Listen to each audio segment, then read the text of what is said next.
ليش اللحم يكون عندي بالشوي قوي؟ طبعا هذا اكثر سؤال يجيني، الجواب هو قطعة اللحم كل ما كان بها كولاجين اكثر كل ما كانت قاسية وكل ما يحتاج لها وقت اكثر حتى تتفكك.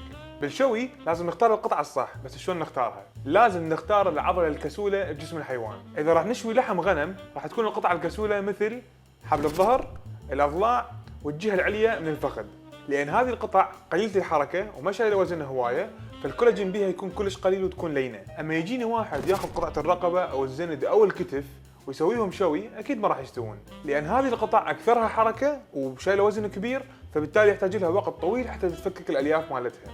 اما انا بمطعمي نستعمل الزند بس نطبخه سوفيد تقريبا 12 ساعه على حراره معينه حتى الكولاجين الموجود داخل الزند هذا يتحول الى جيلاتين ويطلع عندنا فد شي ذايب. فالطبخ علم مو نفس، في مال الله.